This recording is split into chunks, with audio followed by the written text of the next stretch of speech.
देखिए सवाल नंबर 36 कहता है किसी शंकु की ऊंचाई 30 सेंटीमीटर है। आधार के समांतर एक तल के द्वारा उससे एक छोटा शंकु काटा गया है। यदि इसका आयतन दिए गए शंकु के आयतन का 1/27 भाग हो तो आधार के कितनी दूरी ऊपर से परिच्छेद काटा गया है। ये सवाल थोड़ा लंबा है, इसको ध्यान से देखिएगा कि हम कैसे सॉल्व करते हैं। देखिए सवाल नंबर 36 कहता है किसी शंकु की ऊंचाई 30 सेंटीमीटर है। ठीक है, यहाँ पे देखिए एक हम बड़ा शंकु बनाए हैं। ठीक है, ये शंकु है और इसकी ऊंचाई है 30 सेंटीमीटर, यानी कि यहाँ से लेके कहाँ तक है, तो यहाँ तक है। ठीक है, मतलब यहाँ से ले करके और यहाँ तक इस शंकु की ऊंचाई है 30 सेंटीमीटर। फिर कहता है कि आधार के समांतर एक तल के द्वारा उससे एक छोटा शंकु काटा गया। ठीक है, देखिए ये आधार है तो इसके एकदम समांतर, ठीक है, कुछ ऊंचाई पे उसके तल के समांतर जो है एक छोटा सा शंकु काट लिया गया। ये बड़ा वाला शंकु में से देखिए ये छोटा सा शंकु आपको इस तरह से काटा गया है, इससे कुछ ऊंचाई के ऊपर। ठीक है, देखिए पहले ये इतना बड़ा शंकु था, अब इसमें से क्या हुआ कि एक छोटा शंकु इसमें से इस तरह से काट लिया गया, इस तरह से। तो कहता है कि इसका आयतन दिए गए शंकु के आयतन का 1/27 भाग है, यानी कि इसका जो आयतन है इसके आयतन से 1/27 भाग इसका आयतन है। तो आधार से कितनी दूरी ऊपर से परिच्छेद काटा गया। तो सवाल कहता है कि ये जो शंकु काटा गया है ये आधार से कितना ऊपर काटा गया, यानी कि आपको यहाँ से लेकर के यहाँ तक ये कितनी ऊंचाई है, ये आपको सवाल में कहता है निकालने के लिए।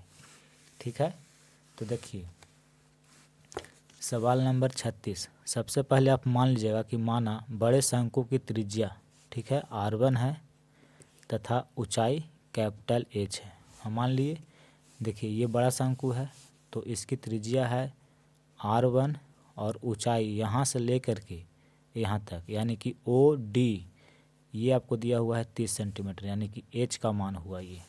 ठीक है, तथा छोटे शंकु की त्रिज्या, अब इस शंकु में से एक छोटा शंकु काटा गया तो इसकी जो त्रिज्या है इसको हम मान लेते हैं R2। जो ये त्रिज्या है यहाँ से लेकर यहाँ तक इसको R2 मान लेते हैं, और ऊंचाई यानी कि यहाँ से लेकर यहाँ तक इस शंकु की ऊंचाई यहाँ से यहाँ तक इसको स्मॉल h मान लेते हैं। ठीक है, कि ये स्मॉल h है। तो कैपिटल H कितना है, यानी कि इस शंकु की ऊंचाई कितना है, ये आपको सवाल में दिया हुआ है 30 सेंटीमीटर। ठीक है, अब देखिए अब यहाँ पे दो त्रिभुज बन रहा है, एक त्रिभुज बन रहा है OAB, ठीक है ये, और एक देखिए OCD। यहाँ देखिए ये जो छोटा त्रिभुज देख रहे हैं ये है, और एक बड़ा त्रिभुज है वो ये है। ये दो त्रिभुज आपको इसमें बन रहे हैं शंकु में, तो ये दोनों त्रिभुज में हमको चलना होगा। लिखेंगे यहाँ पे त्रिभुज OAB तथा त्रिभुज OCD में।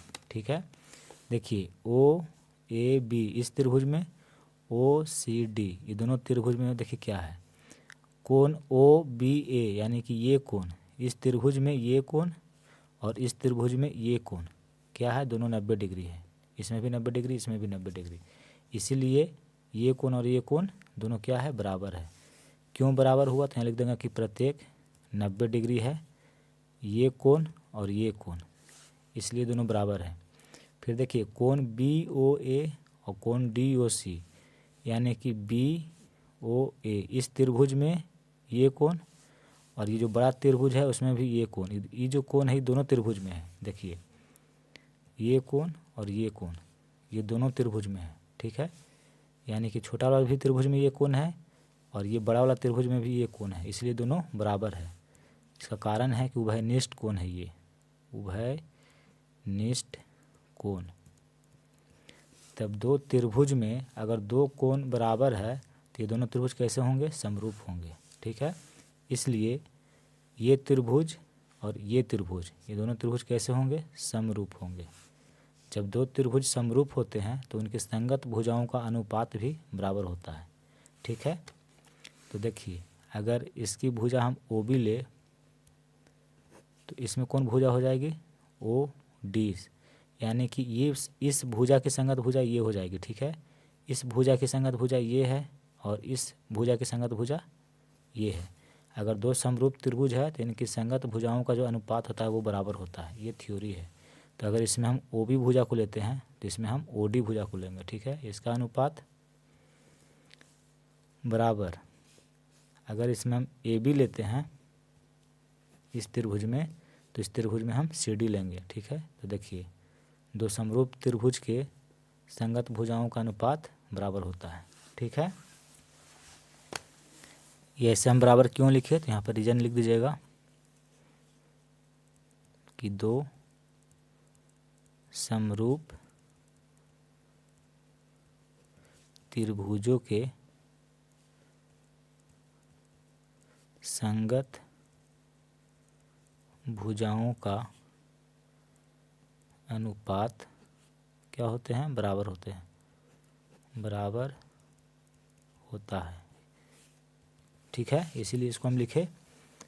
अब यहाँ पे देखिए ओ बी, इस चित्र में देखिए कि ओ बी क्या है, एच है, तो इसके जगह पर स्मॉल एच लिखेंगे। ओ डी, देखिए ओ डी ये आपका कैपिटल एच है। ए बी क्या है, तो R2 है, तो R2 लिखेंगे। और सी डी, देखिए सी डी R1 है, तो इसको R1 लिखेंगे। स्मॉल एच, ठीक है, और कैपिटल एच का मान कितना है, 30 है,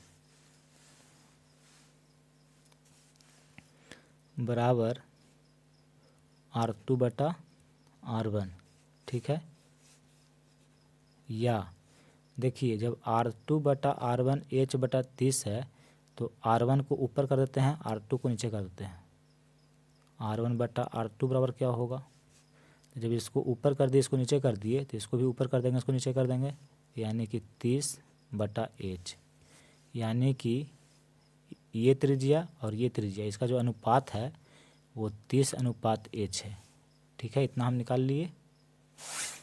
अब यहाँ पे देखिए प्रश्नानुसार प्रश्न कहता है कि जो छोटे शंकु का आयतन है वो बड़े शंकु के आयतन का 1/27 भाग है, यानी कि जो ये छोटा शंकु आप देख रहे हैं इसका आयतन ये बड़े वाला शंकु के आयतन का 1/27वां भाग है, ठीक है। तो देखिए बड़ा शंकु का आयतन इसका कितना भाग है, तो 1/27वां भाग, यानी कि दोनों क्या हो जाएगा, बराबर हो जाएगा। देखिए 1/27वां भाग कौन है, ये है, हमको क्या करना है कि बराबर करना है। तो बराबर करने के लिए क्या करेंगे कि जो बड़ा शंकु का आयतन उसको भी 1/27वां भाग कर देंगे, तो दोनों क्या हो जाएगा, बराबर हो जाएगा, ठीक है। वही कहता है छोटे शंकु का आयतन बड़े शंकु के आयतन का 1/27वां भाग है, ठीक है। अब छोटे शंकु का आयतन इसका क्या फॉर्मूला होगा, देखिए ये है छोटा शंकु, तो शंकु का आयतन इसका फार्मूला होता है 1/3 पाई R² एच। तो छोटे शंकु की त्रिज्या है R2, तो इसका स्क्वायर, और एच देखिए इसमें एच स्मॉल है तो स्मॉल लिख दिए, 1/27 बड़े शंकु का आयतन, ये जो बड़ा शंकु देख रहे हैं इसका आयतन क्या होगा, इसमें त्रिज्या देखिए R1 है और ऊंचाई एच है, तो इसका आयतन हो जाएगा 1/3 गुना पाई R² है, तो R1 है, देखिए बड़े शंकु की त्रिज्या R1, तो इसका स्क्वायर और एच कैपिटल एच होगा, ठीक है। अब देखिए इधर भी 3 है, 1/3 है, इधर भी 1/3 है, कट जाएगा, पाई से पाई कट जाएगा, ठीक है। अब इधर क्या है, तो R2 का वर्ग है और एच है, और इधर क्या बचा, तो देखिए R1 का स्क्वायर कैपिटल एच और बटा में है 27, ठीक है। 27 यहाँ पे चला जाएगा गुना में, तो हो जाएगा 27 R2 का वर्ग एच, इधर बच जाएगा R1 का वर्ग एच का मान सवाल में आपको दिया हुआ है 30 सेंटीमीटर, ठीक है। तो देखिए इसको उधर इसको इधर लिखते हैं, ठीक है, इस तरह से लिखते हैं, इसको जितना है इसको बाएं साइड लिखिए, कोई दिक्कत नहीं होगा। R1 का वर्ग और 30 से गुना में बराबर, जो बायां पक्ष में है इसको दायां पक्ष में लिखिए, तो 27 R2 का वर्ग एच। अब देखिए R1 का वर्ग है, इधर देखिए R2 का वर्ग है और इसके साथ गुना में है, तो इसको लेकर आते हैं बायां पक्ष में। तो जब गुना में है और बायां पक्ष में आएगा तो ये बटा में चल जाएगा, R2 का वर्ग, ठीक है। जब R2 इधर चला गया तो इधर बचा 27H, 27H। अब देखिए 30 से इसको लेकर आएंगे इधर, तो गुना में है, इधर आएगा तो ये बटा में हो जाएगा, ठीक है। अब इसको कट करिए तो दोनों 3 से कट जाएगा, 10 तिया 30 और 9 तिया 27। देखिए दोनों का वर्ग है, इसका भी वर्ग है और इसका भी वर्ग है, तो इसको हम लिख सकते हैं R1 बटा R2 का वर्ग। अगर दोनों का वर्ग हो तो इसको इस तरह से आप लिख सकते हैं। इधर देखिए 9 बटा 10H, R1 बटा R2 इसका मान हम निकाल चुके हैं। देखिए R1 बटा R2 का मान हम निकाले हैं 30 बटा H, ठीक है। तो इसके जगह पे हम लिखेंगे 30 बटा H, इतना का वर्ग बराबर 9 बटा 10 का H, ठीक है। इसको सॉल्व करिए तो 30 का वर्ग यानी 30 गुना 30 900 और H का वर्ग H स्क्वायर, इधर 9 बटा 10 है और H है।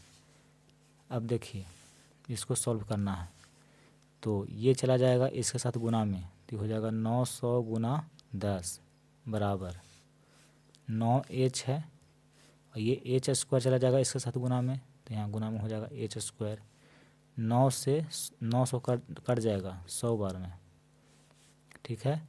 तो 100 गुना 10 बराबर H को H स्क्वायर से गुना करेंगे तो H का घात 3 हो जाएगा, यानी कि H का घन बराबर 100 गुना 10 है। तो H बराबर कितना होगा, तो जब घन हटता है तो इधर घनमूल होता है, ठीक है, यानी घनमूल हो जाएगा। 100 को हम लिख सकते हैं 10 गुना 10, ठीक है, और गुना में 10 है। देखिए इसका घनमूल कितना होगा 10 हो जाएगा, यानी H का मान 10 आ गया, ठीक है। H क्या है, स्मॉल h, तो इस शंकु की ऊंचाई है यानी कि 10 सेंटीमीटर। टोटल ऊंचाई है 30 सेंटीमीटर और इस शंकु की ऊंचाई हम निकाल लिए 10 सेंटीमीटर। तो यहाँ से लेकर यहाँ तक ये कितना है, तो टोटल है 30, उसमें से ये 10 घटा देंगे तो बचेगा 20, यानी कि आधार से 20 सेंटीमीटर की ऊंचाई के ऊपर इस शंकु को काटा गया है। यही सवाल कर रहा था कि यहाँ से यहाँ तक दूरी कितनी है। तो देखिए हमको निकालना था BD, इसकी ऊंचाई ये कितनी है, तो हम क्या किए H निकाल लिए, तो H पता चला कि 10 है, यहाँ से लेके यहाँ तक 10 है और टोटल आपको 30 दिया हुआ है यहाँ से लेके यहाँ तक। तो BD कैसे निकालेंगे, तो देखिए पहले BD निकाल लीजिए। तो BD निकालने के लिए OD यानी शंकु की जो कुल ऊंचाई है उसमें से जो छोटा शंकु है उसकी ऊंचाई को हम घटा देंगे OB को, यानी कि जो कैपिटल H है उसमें से स्मॉल h घटाएंगे। तो कैपिटल H कुल ऊंचाई 30 है और स्मॉल h हम 10 निकाले, तो 30 में से 10 घट जाएगा तो 20 बचेगा, यानी कि BD जो है वो 20 सेंटीमीटर है। तो यहाँ पे लिखेंगे कि अतः आधार से 20 सेंटीमीटर ऊपर, 20 सेंटीमीटर ऊपर परिच्छेद काटा गया, परिच्छेद काटा गया, ठीक है। 20 सेंटीमीटर ऊपर से काटा गया है, यही आपका उत्तर हो जाएगा। देखिए सवाल नंबर 37 कहता है कि एक बर्तन खोखले अर्धगोले के रूप का है जिसके ऊपर एक खोखला बेलन जड़ा है। अर्धगोले का व्यास है 14 सेंटीमीटर एवं बर्तन की कुल ऊंचाई 13 सेंटीमीटर है। तो बर्तन का भीतरी जो पृष्ठ है उस पृष्ठ का क्षेत्रफल ज्ञात करें। देखिए सवाल क्या कहता है उसको इस चित्र के माध्यम से समझ लीजिए। अगर सवाल समझ गए तो बनाने में फिर कोई दिक्कत नहीं होगी। कहता है कि एक बर्तन खोखले अर्धगोले के रूप का है जिसके ऊपर एक खोखला बेलन जड़ा है। देखिए एक बर्तन है जो खोखले अर्धगोला, ये जो आप यहाँ से यहाँ तक देख रहे हैं कैसा है, तो ये अर्धगोला है और ये खोखला है अंदर से, ठीक है, यानी कि अंदर में खाली है और इसके ऊपर में एक खोखला बेलन जड़ा हुआ है। देखिए ये बेलन है, क्या है, खोखला है। तो इस तरह से बर्तन है, बर्तन का जो आकार है कुछ इस तरह से है। फिर कहता है कि अर्धगोले का व्यास, ये जो आप अर्धगोला देख रहे हैं इसका व्यास यानी कि यहाँ से लेकर के यहाँ तक ये जो लंबाई है वो 14 सेंटीमीटर है। तो जब व्यास 14 सेंटीमीटर है तो ये त्रिज्या कितनी होगी, यहाँ से लेके यहाँ तक व्यास की आधी, यानी कि ये जो होगा वो 7 सेंटीमीटर हो जाएगा। व्यास की आधी त्रिज्या होती है तो 7 सेंटीमीटर त्रिज्या। ठीक है, ये दिया हुआ है। देखिए अगर यहाँ से यहाँ तक हम देखें तो ये भी क्या है, अर्धगोले की त्रिज्या है। तो अगर ये 7 सेंटीमीटर है तो यहाँ से लेकर के यहाँ तक ये भी लंबाई आपको 7 सेंटीमीटर हो जाएगी। ठीक है, फिर बर्तन की कुल ऊंचाई, यानी कि आपको यहाँ से लेकर के और यहाँ तक ये आपको दिया हुआ है 13 सेंटीमीटर। ठीक है, तो देखिए अर्धगोले की त्रिज्या है 7 सेंटीमीटर और टोटल है 13, तो इस बेलन की ऊंचाई कितनी होगी, तो टोटल में से ये वाला घटा देंगे तो बचेगा 6 सेंटीमीटर।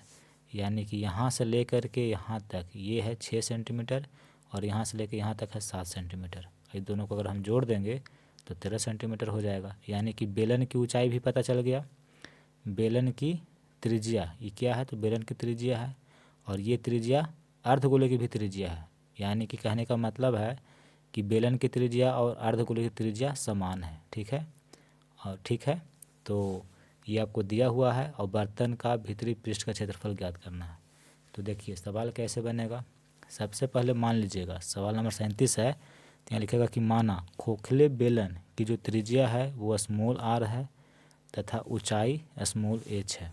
ठीक है, ये जो आप देख रहे हैं इसकी त्रिज्या को हम स्मॉल आर मान लिए और ऊंचाई को स्मॉल एच मान लिए, यहाँ से लेके यहाँ तक। यानी कि जो बेलन है बेलन की ऊंचाई स्मॉल एच और त्रिज्या स्मॉल आर। तो बेलन की त्रिज्या और अर्धगोला की त्रिज्या दोनों की जो त्रिज्या है वो बराबर होगी, क्योंकि दोनों का आधार समान है। अर्धगोले का आधार और बेलन का आधार दोनों का बराबर है, इसलिए दोनों की त्रिज्या बराबर होगी। और त्रिज्या का मान तो देखिए इसका व्यास है 14 सेंटीमीटर, तो 14 का आधा कर देंगे तो 7 सेंटीमीटर। यानी कि बेलन की भी त्रिज्या 7 सेंटीमीटर और अर्धगोले की भी त्रिज्या 7 सेंटीमीटर। तो बेलन की ऊंचाई निकालिए, एच का मान निकालिए। तो ये कैसे निकलेगा, तो देखिए बर्तन की कुल ऊंचाई में से, बर्तन की कुल ऊंचाई 13 सेंटीमीटर है, उसमें से ये जो अर्धगोले की त्रिज्या है 7 सेंटीमीटर ये घटा देंगे तो बेलन की ऊंचाई निकल जाएगी। ठीक है, तो बेलन की ऊंचाई बर्तन की कुल ऊंचाई में अर्धगोला की जो त्रिज्या घटा देंगे, तो बर्तन की कुल ऊंचाई 13 सेंटीमीटर और अर्धगोला की त्रिज्या 7 सेंटीमीटर, तो घटा देंगे तो बचेगा 6 सेंटीमीटर।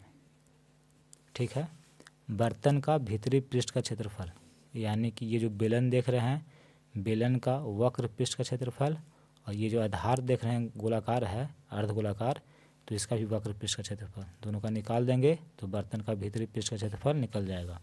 तो बेलन का वक्र पृष्ठीय क्षेत्रफल जोड़ अर्धगोले का वक्र पृष्ठीय क्षेत्रफल दोनों को जोड़ दीजिए तो ये निकल जाएगा। बेलन का वक्र पृष्ठीय क्षेत्रफल इसका फार्मूला होता है 2πr/h। ठीक है, फिर देखिए अर्धगोले का वक्र पृष्ठीय क्षेत्रफल, तो गोले का वक्र पृष्ठीय क्षेत्रफल का फार्मूला होता है 4πr²। गोला का वक्र पृष्ठीय क्षेत्रफल का फार्मूला होता है 4πr²। यहाँ पे अर्धगोला है तो इसका हम आधा कर देंगे, तो 4 2 से 2 बार में कट जाएगा, यानी कि 2πr²। अर्धगोले का वक्र पृष्ठ का क्षेत्रफल होता है 2πr²। अब देखिए 2 इसमें भी है इसमें भी है, 2 कॉमन कर लेते हैं, पाई इसमें भी है पाई इसमें भी है, तो पाई कॉमन होगा, इसमें भी त्रिज्या है इसमें भी त्रिज्या है तो त्रिज्या भी कॉमन हो जाएगा। तो इसमें बचा h प्लस, इसमें देखिए r 2 गो है तो एगो कॉमन कर लिए तो एगो r बच रहा है, इसी को सॉल्व कर देंगे। 2 गुना पाई का मान 22/7 गुना त्रिज्या है 6 सेंटीमीटर, सॉरी 7 सेंटीमीटर त्रिज्या है। देखिए त्रिज्या 7 सेंटीमीटर है तो त्रिज्या का मान लिख दिए। फिर देखिए h प्लस r, h यानी कि बेलन की ऊंचाई, बेलन की ऊंचाई देखिए हम निकाले हैं 6 सेंटीमीटर और त्रिज्या है 7 सेंटीमीटर, दोनों को जोड़ दिए। इसमें जो भी है उसका वैल्यू हम यहाँ पे रख दिए। अब देखिए 7 से 7 कट जाएगा, 22 दूनी का 44 और 6 और 7 जोड़ेंगे तो 13। 44 को 13 से गुना करिएगा तो ये हो जाएगा 572, यानी कि इतना वर्ग सेंटीमीटर बर्तन का भीतरी पृष्ठीय क्षेत्रफल है।